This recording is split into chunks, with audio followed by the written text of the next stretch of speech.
Hey, what's going on, guys? Brandon here with Texas Revving, and I've said before that I'm going to do my very best to give you guys updates along the way on the Mustang GTD buying process. And so there hasn't been a whole lot of updates because not a whole lot's happened. But over the last couple months, I think just enough has happened. And not only that, there's just been a lot of things that I picked up on because I doubt that anybody is as geeky about this car and trying to notice every little detail as me. That being said, of all the communications I've had from the GTD concierge team, there's only been one email that has said that some of the information is under NDA. I can't disclose everything, and I can't really pinpoint what exactly that is. When I open up the forms in that particular email, there really wasn't anything horribly sensitive. I'm going to assume it's certain pricing. That being said, I do want to tell you guys some things, but there's only one part I'm going to dance carefully around, just for obvious reasons, not trying to upset anybody here. But again, looking at that email, there's nothing horribly sensitive there, but I'm going to assume it's the price breakdown on the 3 different trims. That being said, I can be ambiguous in some places, but otherwise, there's a lot of things I noticed just from looking at certain pictures. I can kind of play conspiracy theorist on a couple things. Maybe you guys want to know about some of it. But nonetheless, this is not just kind of watching from afar. I am very much so in it. I can't wait to get my Mustang GTD whenever that might be. Let's talk about the timeline. Supposedly, Jim Farley, the CEO of Ford, said that production is going to start in December. That's next month. I'm sure that timetable is going to be pushed back a little bit because no one's actually submitted every option and submitted that. No one sent in a down payment from what I've heard. At least I certainly haven't. So getting into the specifics of the timeline for me, on October 31st, I got an email. Some people got it a couple weeks before me too. What that means, I don't know. But on Halloween, I got an email, and attached was the GTD preferences form. There's a form to fill out, and it had a few different things to put in. Besides the car itself, it said it was asking what dealer you wanted to pick to represent the sale of the vehicle, even though it doesn't go to the dealer. Delivery address, where you might possibly want the car to be delivered to. And then I got into some of the options on the car and all that kind of stuff, which we'll get into some of it. Again, being ambiguous just because I don't know what part of it was NDA. What I will say, though, about the preferences form is none of it was locked in. None of it was absolute. This was for Ford to get an idea of what customers may want. That way they can kind of gauge production numbers per, trim level, stuff like that. Interestingly, also in that form, you had 3 options about when you want your GTD. It says, I am ready to buy it now, I have no preference, or I prefer to put it out a little bit. Still want the GTD, but you prefer to put it out for some reason. So that's the summary of what was in that form. So before I submitted it, I talked to the dealership that I do most of my business with, and I said, hey, if I put you guys down as the dealership for this car, are you guys gonna be ready for it? Obviously, there's not gonna be an additional markup on this vehicle. They said, absolutely not. We got you. Thanks for being loyal to us. We got you back. So I wanted to make sure we're on good terms there. And then as far as where I might want the vehicle to get delivered to, tentatively kind of planning this, I might be kind of cool to get it delivered to where I'm gonna get paint protection film. That way just go straight there and kind of have a cool little delivery party there. So kind of tentatively planning, but again, these are all things that could be changed. Now we'll get more into the rest of what was on that form as far as, possible options, again, being ambiguous, possible options on the GTD itself. We'll get into that when we get to pricing and options, but continuing with the timeline, the last email I got from the GTD team was on November 4th, telling me that they received the completed form and that they're working to establish the order engagement timing for my GTD. And that timing is based off of several factors like production numbers, location, and the preferences that I provided them and all that kind of stuff. They're anticipating to be done with the review process by the end of this calendar year, 2024. So we'll see about that. And after that, I should receive my order engagement window. And around that time or soon after, I'm going to assume they're going to want a deposit. What is that deposit? I'm not too sure. For the Ford GT, it was 50% down and then 50% when the car was done, is what I take from it. I don't know anyone who bought a new Ford GT, but maybe you guys do. Maybe one of you guys did, so let me know in the comments down below. But I'm gonna expect that to happen. Maybe it's the end of this year, maybe it's the beginning of 2025, maybe January, totally guessing here. But when I get my order engagement window, that might just mean when I can expect to get the ball rolling and build out the car and lock in my configuration, whatever that might be. That's gonna be a very, very fun process whenever that happens. I think at that moment, whenever you have your engagement window soon after, I'm assuming you give them a probably ginormous deposit. I think that's when that personalized experience and that fun really gets started, because now you have some money where your mouth is, you're locked in at that point. And I think that's when that personalized experience, and maybe if they have the gifts, like the gifts that they sent the Ford GT buyers with the configuration box, the carbon fiber tub, If they do anything like that with the GTD, which I assume they will make it a very special experience, that probably happens post-deposit. So that'd be kind of fun to fill you guys in on whatever that might be, because I don't know. No one knows right now. So that's it for the timeline. Now let's go into the pricing and options. Much of it we do know. A lot of it is going to be, we're just going to guess. At least I am. And again, I'll be ambiguous with some of this stuff that was in that one initial form, the preferences form, just because not trying to get in any trouble. But again, looking back into it, I'm not really holding that much sensitive information. There's really not too much. So when this car was first unveiled, it was said that it was going to be a $300,000 Mustang. The GTD, all the headlines said $300,000 Mustang. Well, not anymore. It's definitely going to be more than that. They moved that to $325,000 was the new price. And for that, we didn't know what that meant, because once you go to like a GT 500, you really don't have that many options. The last generation, carbon fiber track pack, big option, but that was one. Painted stripes, that's about it. Otherwise, it's colors and stripes, pretty simple stuff. So at $300,000 or $325,000 now, I assumed is that like just the full kitted out car. Turns out, no. Keeping it fairly ambiguous, there will be I could have told you this without this email, honestly, so I'm not really giving any sensitive information out here. There's going to be multiple trim levels. Before this email, when there was just press cars and the people representing the press car, we're talking about that, DRS and aero package. So that's when I started realizing, at 325, I don't think that wing and that DRS and all that active aero and the canards and front splitters, that might be an additional upgrade. And turns out it looks like it's going to be that way.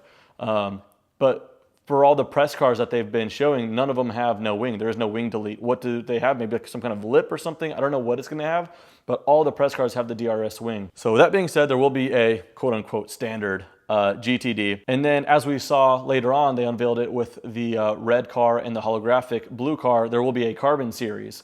What all that entails, visually, we could assume it's the carbon fiber hood, carbon fiber roof, carbon fiber bits on the trunk, exposed carbon fiber, to be clear. Most of the car's body is already carbon fiber for the standard car as well, but to be exposed carbon fiber on those, and as well as the front splitter, the side rockers, the diffuser, all carbon fiber on the carbon series. Much like on the 4GT, they had a carbon series, even though it was already carbon fiber bodywork, they just exposed it, which is really cool. Same thing here. So saw that coming and then they confirmed it, pretty cool. A lot of people, including myself, also speculated that there would be some form of a special edition. Whereas on the 4GT, it was a heritage edition because the 4GT has all this winning racing pedigree with the Gulf livery or, the black with silver stripes or whatever it is. So they could harken back to heritage. With the GTD, it's all new heritage they're trying to develop. So they're just calling it a special edition. And that part I can't disclose. To be honest, I don't even have a rendering. They didn't even send any of the, people getting a GTD a rendering yet. But I can assume what it's going to look like, and it should be pretty cool. So that's the 3 trims that we know of right now. And with those trims, the price drastically moves up. That I'll probably err on the side of caution, and I can't disclose that just yet. But put it this way, for the base car, it was starting to get, told that it's $325,000 approximately. They're staying around that window. It changed a wee bit, but not for the worse, I'll say that. But it's very, very close. The Carbon Series jumps up huge, and that limited edition, or that special edition, also quite the jump. This is no longer the underdog, I'll put it that way, and that's okay. With that being said, we're going to expect it to compete. This isn't like it's good for a Mustang at these prices, whether you're getting a GTD or not. You're hoping for these prices. This thing is just going to be an absolute beast that's going to perform and just be on par in every aspect. There's no more excuses that it's good for a $100,000 car. These prices are getting up there, certainly. Some of the options that we know, and I know this is not sensitive information because I've seen the people of Ford say this as well. Most of this I actually found out through the videos I saw on YouTube, not from the forum. But some of the options, there's going to be 6 standard colors to choose from. Hopefully they expand on that, but right now there's 6 colors. And then there's going to be an extended color palette. Does that mean it's a set of standard colors, but they're just more standard colors and they're at a premium? Or what I take from it, based off what people from Ford have been saying at all the shows, is that they'll try their best to match whatever color you want, whether it's from some non-car related object or maybe it's from a different manufacturer. If you choose a color, they'll do their best to match it. That ain't coming for free. We know that. Just how much is that going to be? I don't know. What they have said on video, again, I didn't know this from the forum, this was from a video, They said for $50,000, you can lock out your paint to where no GTD can be painted in that color again. So you could have a one of one. Sounds very, very cool, but $50,000, holy hell, we're $10,000 off a Ranger Raptor for a lockout paint option. Now, what I don't know, to be fair, is does that include the custom paint already? So let's just make up numbers. Let's say it's $20,000 to get a custom color.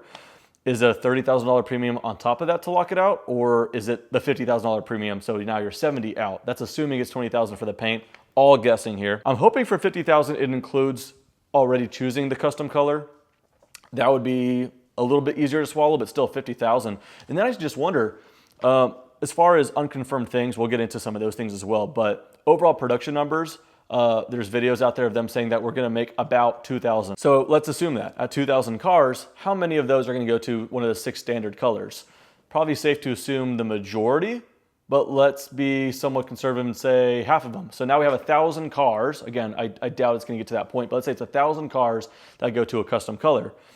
If you go super custom, what's the chances someone's gonna wanna pick that same color, especially if everyone's trying to get a one-to-one anyway? If you already know that a car in a certain shade of purple, let's say, exists, are you gonna wanna choose that too? I'm gonna assume people won't. So I don't know how that lockout option is gonna work or how popular that might be. Because just between y'all and I'm not too hell-bent on having a one of one. I want the car that I want it visually the way I want it.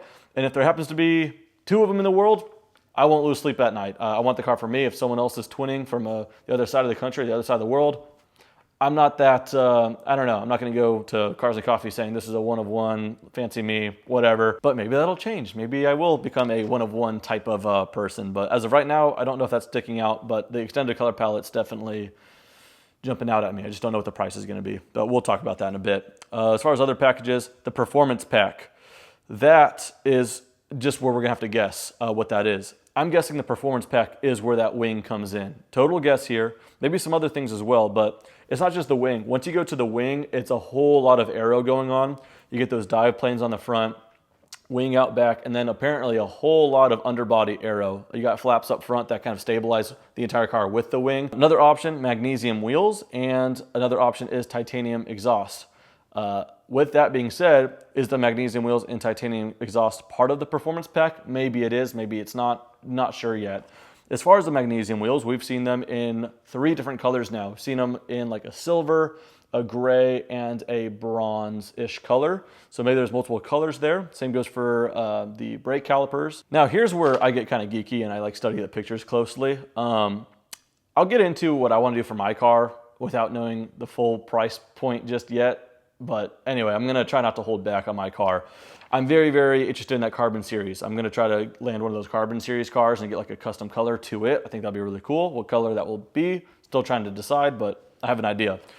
But a small thing I noticed is right now there are 2 Carbon Series cars going around to shows and, you know, press cars, if you will. And it's the red one and the holographic blue one. But they're done differently if you look at it. The red car has a, if you guys like conspiracy theories, I got one for you. The red car has got the Carbon Series, so carbon fiber, but one big red stripe going right down the middle, like the actual middle of the entire way. Whereas the blue one, the holographic blue, has a much thinner stripe that stops some part towards the bottom of the hood. Not all the way down the hood, but part of it. And I wonder why they did that.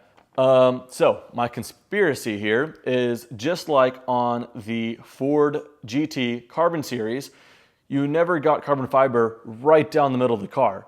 You had a carbon fiber stripe with some red pinstripe or a blue pinstripe or something right down the middle. I could be totally wrong.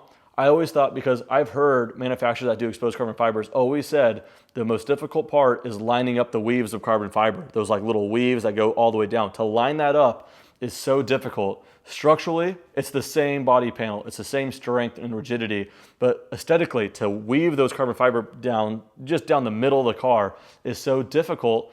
And so imagine if it was just a little bit off, it's a lot easier to just paint a line down the middle and have the rest of the car exposed carbon fiber. So I thought maybe that was Ford's way of not having to, line up the carbon fiber down the middle and just paint a red stripe down the middle of it. When they first showed the Carbon Series GTD and it was red, they did the same thing. All this carbon fiber, but down the middle was one red stripe. So they didn't expose the middle.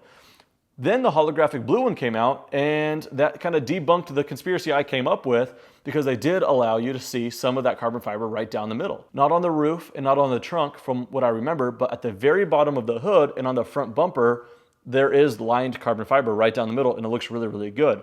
So maybe there'll be multiple different kind of stripe options. Maybe it's cheaper to have a full stripe down the middle and more expensive to have some visible lined carbon fiber at the bottom. Maybe there's different options in that sense. Another small thing I noticed is even on the Carbon Series cars, the black panel on the holographic blue one, the one that, I would think is the more expensive stripe option, has a gloss black back panel where it shows the trans coolers. That's just gloss black. And on the red car, it is a carbon fiber panel. So maybe that's an option, or maybe the press car just got a gloss black one and they're gonna actually be carbon fiber.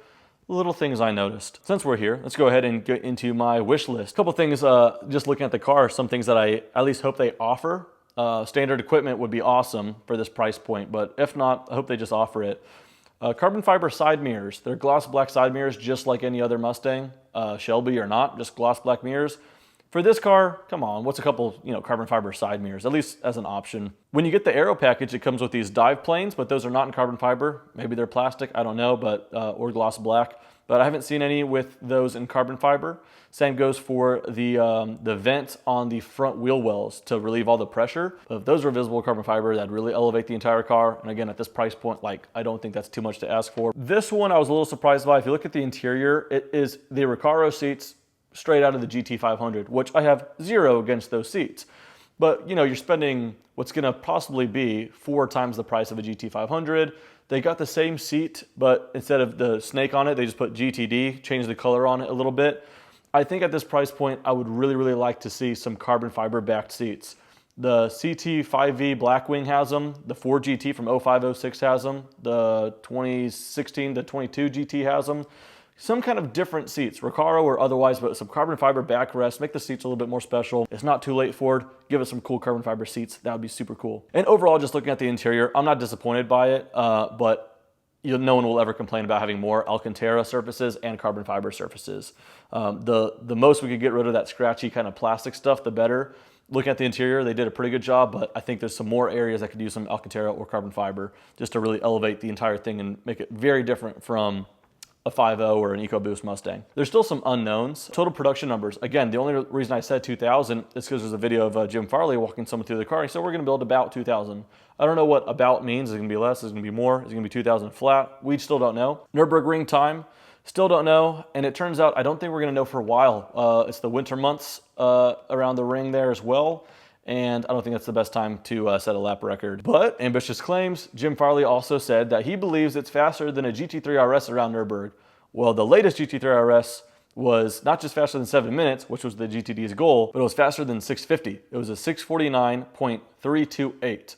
So I'd like to think that when they say that they want the GTD to go around the Nürburgring under 7 minutes, I hate to sound like a spoiled brat because I couldn't even drive anything that fast ever. And we're just getting spoiled by cars, but under 7 minutes for the GTD, impressive for a Mustang, but unfortunately to say, not that impressive in this day and age. A lot of cars can do that. The Dodge Viper ACR did it unofficially by Dodge. It was just a group of enthusiasts that band together, came up with the money, sent 2 ACRs out there. That's a manual transmission car that's way down on horsepower from the GTD, and it did it in like 702.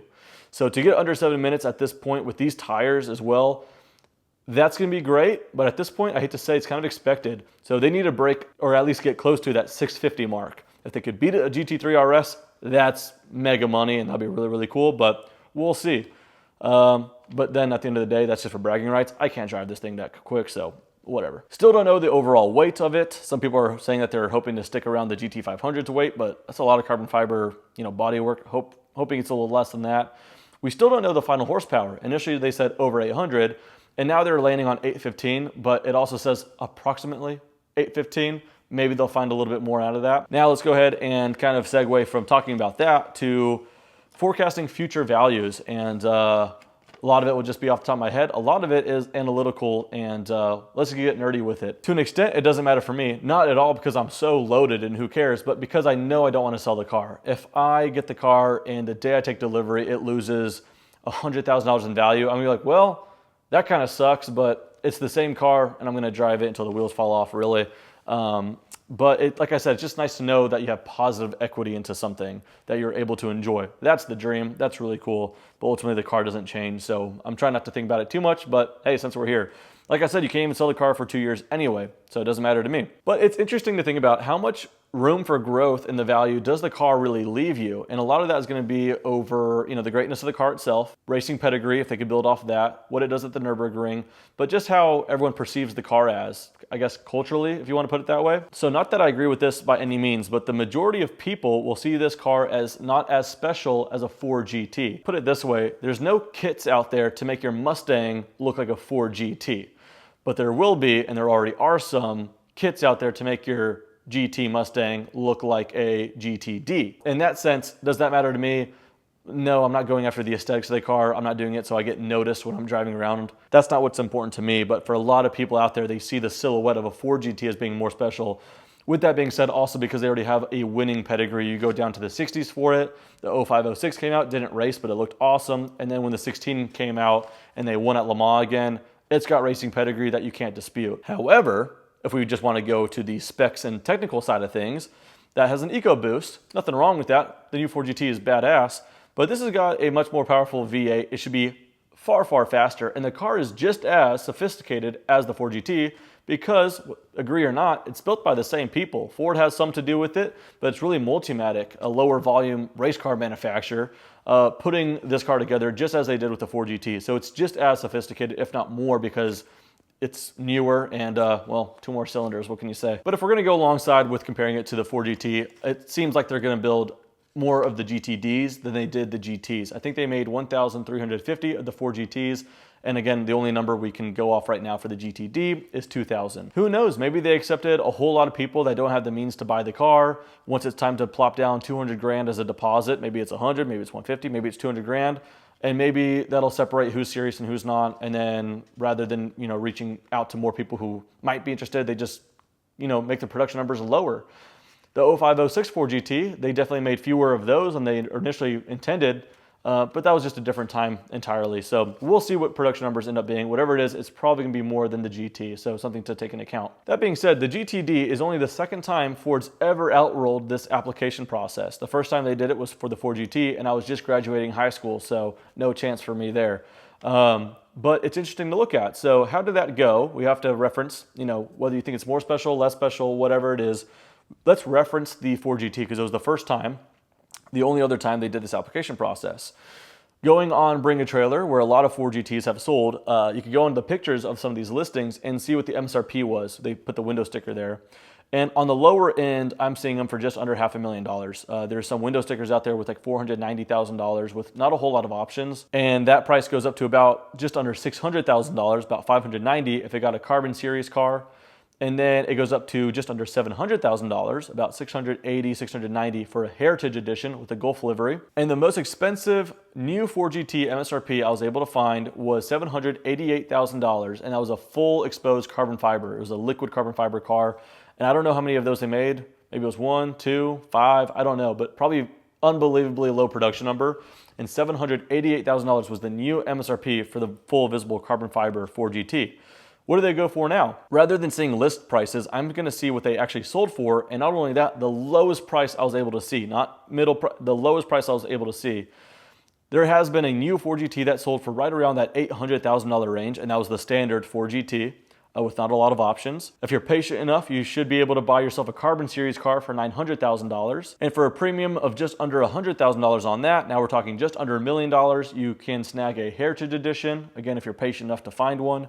And again, these are all the lowest prices sold, that's why I'm saying that. And the most expensive road-going new Ford GT that sold, not listed for, but sold, was $1,791,000, and that was for the liquid carbon car. Again, probably not a whole lot of those were made. If we break that down into, return on investment, if you will, I hate to say that because I don't want to feed into this, buy the car to flip it thing.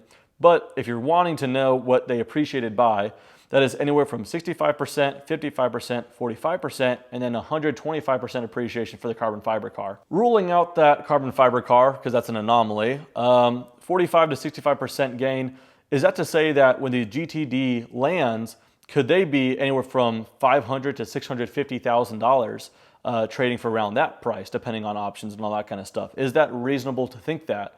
Well, history would show you that it is, but I still think there's a certain amount of characteristics and just cultural things that might prohibit that, but time will tell. Personally, I've got horse blinders on. I'm going through this process. It's a once in a lifetime process, and I've got no distractions. I'm not looking at other cars, other recreational things to buy. I'm doing everything I can to get this GTD to happen, and I'm confident it's gonna go just fine. But the way I see it is, in case you guys are new here, I mentioned before that my dream car that I want to obtain, not just dream about forever, but a car that I really, really want is a 2005, 2006 Ford GT. And it's funny because I've always wanted that car. So why did I not act on it? Well, because it was expensive and I wanted to be more comfortable and have better means to have more storage for it. But then this comes out, the GTD, and it's through an application process only. I have to get approved. And I'm like, okay, I can't afford not to. This is a once in a lifetime thing and I just want to go for it. So there's always going to be a used Ford GT to buy, but this process can only happen right now. And so I kind of put that Ford GT in the back burner and we're pursuing this right now. So that being said, with me personally, car for car, that's a tough choice. They're very, very different, but I can't tell you how much I love the 05, 06 Ford GT. But I'm also confident I'm going to love this 2025 or 2026 GTD, especially made it my way, configured my way. The process is also going to be something I remember for the rest of my life. But I told myself when I was pursuing this GTD is put that GT on the side. You could always buy a used one. Let's do this now. And that mindset won't be there for the people buying these cars secondhand. So that being said, it's more easy for me to justify whatever it is I'm going to spend on this GTD because I'm going through the process, and that's a special part about it as well. But let's say these things are trading between $500,000 and $650,000. At that price range, you got options. There's a lot of car you can buy out there from other manufacturers at that price range. And so are you going to get just a Mustang? Again, I don't see it that way, but if enough people do, maybe that can prohibit it from appreciating to the extent the Ford GTs did. The same can be said for the Ford GTs, but then again, look, they're selling for crazy premiums over what they were from their MSRP. And the people who are buying it for anywhere from $800,000 to millions of dollars, they're not going through that special process and they're okay with it, and that's it. So maybe the Mustang GTD will in fact be that $500,000+ car. We don't know, and ultimately that was a fun talk, but it doesn't freaking matter. I'm driving mine with just not holding back at all, and I'm going to enjoy it. And ultimately, whenever I have a big family and kids and all that stuff, I want them to experience this car too. So this is a car I want to stick with me for a while. New money can always be earned. There's always going to be used cars I could buy then. This process is now, and so that's that. So that was it. What did we cover? Timeline, possible options, and just my thoughts on the whole, what the market will hold for it. Again, if the day I buy it is worth $100,000 less, I'll go like, oh, all right, well, too bad. Then I'll just continue to enjoy the car. If it goes up by 60% and I've got like 6 figures of equity built into it, I'll go, that's nice to know. I'm still gonna drive the heck out of it. So interesting. Let me know your guys' thoughts below. But as I get more information that I can publicly share on this process, I will let you guys know. But as for now, I think we're just waiting for an email that should come late this year, maybe early next year. That gives me my window. And that's gonna probably tell a lot, hoping. So that does it. Thanks for watching. See you guys next time.